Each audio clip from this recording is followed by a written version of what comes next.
The house on Carolina Street looked like any other home in Gary, Indiana.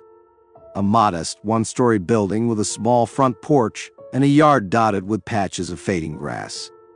But for the Ammons family, it was no ordinary house.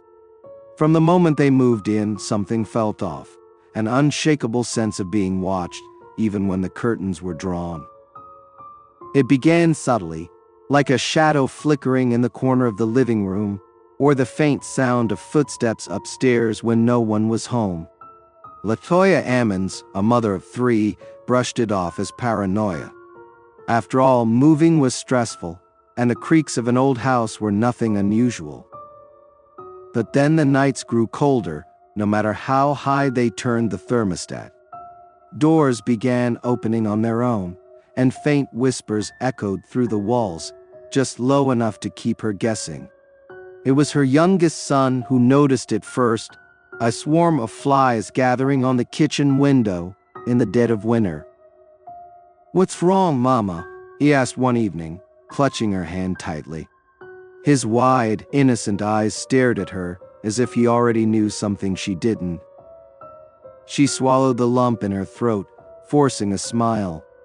"Nothing, baby. It's just an old house." But the house had its secrets, and soon Latoya would discover that they weren't alone.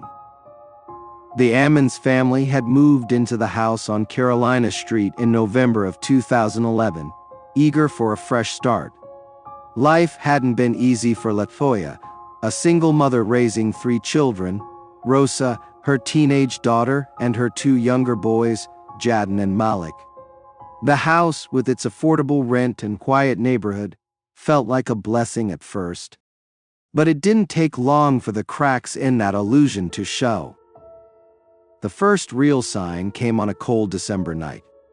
Rosa woke up screaming. Latoya rushed to her room to find her daughter sitting up in bed, drenched in sweat, pointing to the corner of the room. "There's someone there," Rosa stammered, her voice trembling. But when Latoya turned on the light, there was nothing but an empty wall. She calmed her daughter, chalking it up to a bad dream. Yet, deep down, a nagging doubt took root. Over the next few weeks, strange occurrences escalated. Footsteps echoed in the hallway at night, loud bangs sounded from the basement, and the faint smell of something rotting lingered in the air despite their thorough cleaning. Then there were the flies, always clustering in the same spot by the kitchen window, no matter how often Latoya swatted them away. The children's behavior began to change too. Malik, the youngest, became withdrawn, refusing to sleep alone. Jadon grew defiant, his usual smiles replaced by an unsettling silence. Even Rosa, who had always been responsible beyond her years, started skipping school, claiming she felt watched all the time. One evening, while hosting a small family gathering, Latoya's mother, Rosa Campbell, witnessed something that would shake her to her core. One of the boys, Jadon, was playing in the living room when he suddenly let out a guttural scream and collapsed to the floor. His body convulsed as if something invisible had grabbed hold of him. "What's happening to him?" Rosa cried, rushing to her grandson. His eyes rolled back into his head, and his small frame thrashed violently. The room filled with a sudden chill, as if all the warmth had been sucked out of it. By the time paramedics arrived, the episode had subsided, and Jadon was calm, though his face was pale and his eyes were distant. The doctors could find no medical explanation for what had happened. Determined to find answers, Latoya turned to her faith. She began praying over her children nightly, but the more she prayed, the worse things seemed to get. Objects moved on their own, a lamp crashing to the floor, chairs sliding across the room as if pushed by unseen hands. Latoya and her mother began hearing muffled voices coming from the basement, where neither of them dared to go after dark. In a desperate bid for help, Latoya reached out to a local church. A priest visited the home and confirmed her fears. There was a dark presence in the house. What he revealed next made her blood run cold. "This isn't just one spirit," he told her. "There are many, too many." From that moment on, Latoya knew they were no longer fighting for peace in their home. They were fighting for their lives. The days turned into a waking nightmare for the Ammons family. Latoya and her mother, Rosa Campbell, grew exhausted trying to keep up with the chaos that now defined their lives. The children's behavior worsened. Rosa often found Jadon talking to someone who wasn't there, his whispers sending shivers down her spine. Malik had started waking up with bruises and scratches that neither he nor anyone else could explain. One evening, as Latoya sat at the kitchen table with Rosa, discussing whether they should leave the house, the lights suddenly flickered, plunging the room into near darkness. Before they could react, the chandelier above them began to sway violently, as if an unseen force were shaking it. "Do you feel that?" Rosa whispered, her voice trembling. The air grew heavy, and a low guttural growl echoed through the room. Both women froze, their hearts racing. Latoya grabbed the children and ushered them into her bedroom, locking the door behind her. That night, the house seemed alive. Thuds echoed from the walls, and the sound of footsteps circled the hallway outside their door. Latoya clutched a Bible, her hands shaking as she prayed aloud. It wasn't long before the family began seeking outside help. First, they turned to local psychics, who claimed the house was a portal to hell. Latoya wanted to laugh it off, but the events unfolding around her made it impossible. One psychic described the spirits as ancient entities, malicious and relentless. Then came the visits from Child Protective Services. A caseworker concerned about the children's well-being after hearing of their absences from school and unusual injuries came to investigate. Latoya explained everything, how they were under attack by forces beyond comprehension.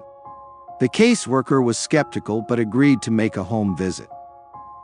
What she witnessed was beyond anything she had expected. During the visit, Malik began to growl in a low voice, his small frame tensing unnaturally. He then lifted off the ground, his body hovering several feet in the air before collapsing. Terrified, the caseworker left and filed a report, labeling the case as beyond standard investigation. The activity in the house reached its peak one night in March. Latoya woke to find Rosa standing over her, her eyes wide with terror. "It's in the basement," Rosa whispered.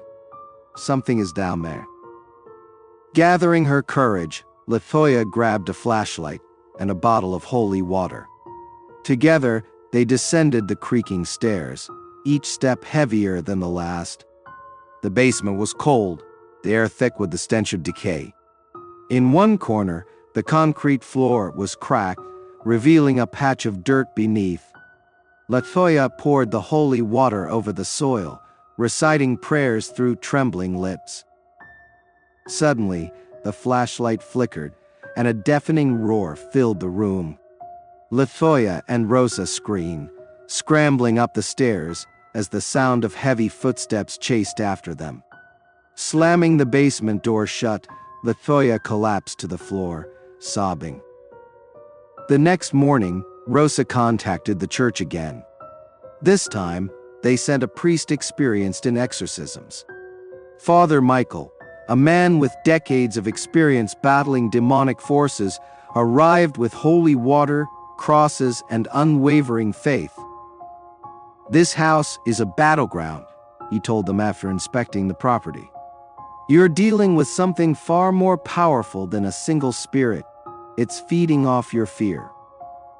Father Michael performed a blessing on the house, but the entities retaliated.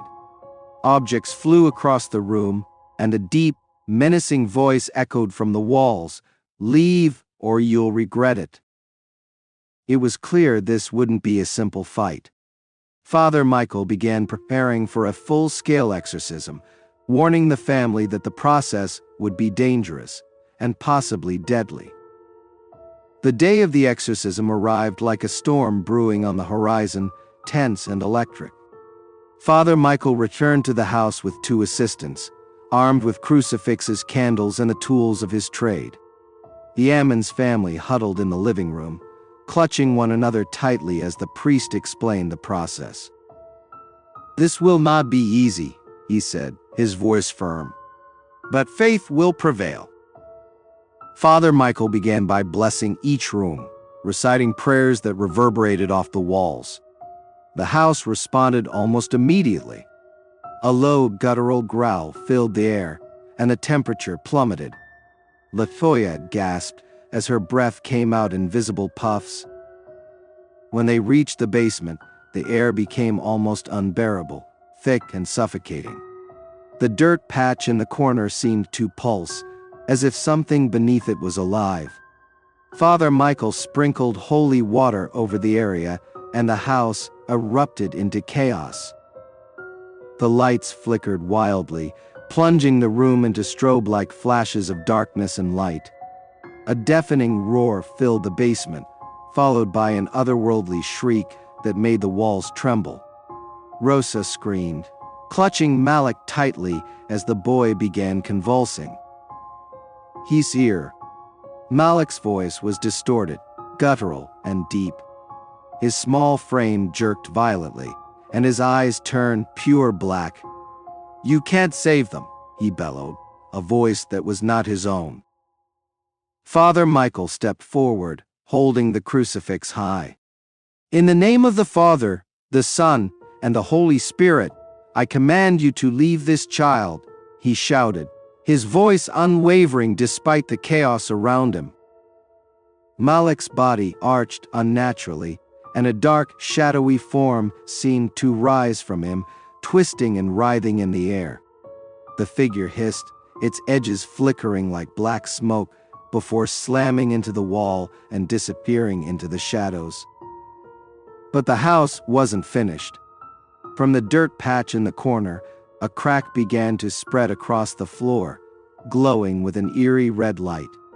Latoya screamed as the ground trembled beneath them, and a powerful wind swept through the basement, pulling at their clothes and hair.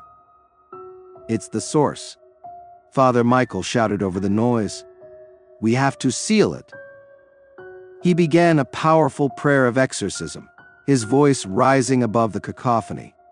The assistants joined him, their voices steady despite the chaos.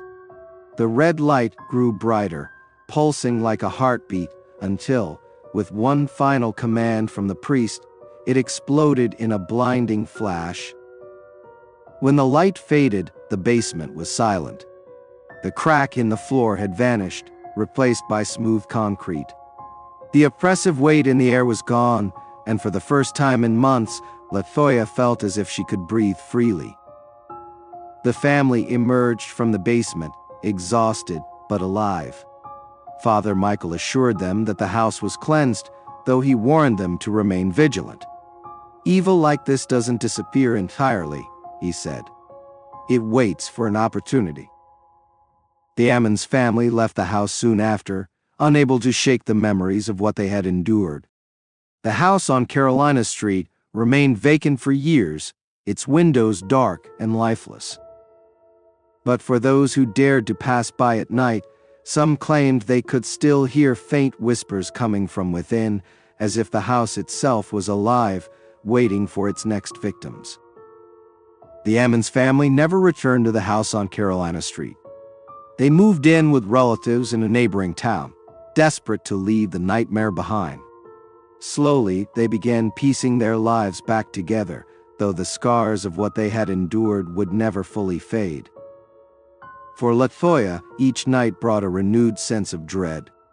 Even in their new home, she would wake up in the middle of the night, her ears straining for the faintest sound of footsteps or whispers. She kept a Bible on her bedside table and prayed for strength, not just for herself but for her children, who were still haunted by nightmares of the house. Malik, who had been the most affected, was quiet for weeks. But as time passed, the light began to return to his eyes.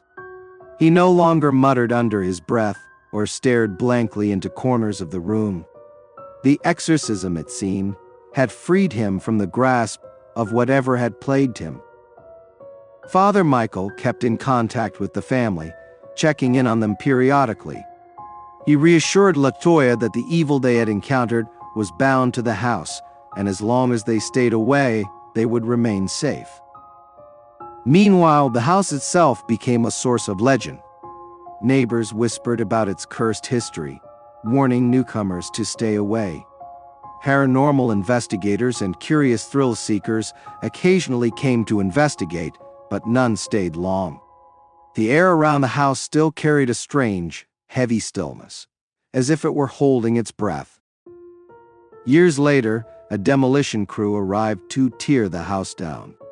As the first blow of the wrecking ball struck, one of the workers swore he heard a deep growl echo from the foundation. He laughed it off nervously, but by the end of the day, every member of the crew had requested to be reassigned. The house was finally reduced to rubble, but the land it stood on remained untouched, overgrown with weeds, and shadowed by a dark reputation. For the Ammons family, life moved forward. Latoya often found herself reflecting on their time in the house and how close they had come to losing everything. But as she watched her children laugh and play, she knew they had been given a second chance. Still, late at night, when the world was quiet and her mind wandered, she couldn't help but wonder, was it truly over? Or had they simply escaped, leaving the darkness to find another host? The house may be gone, but the shadows never left.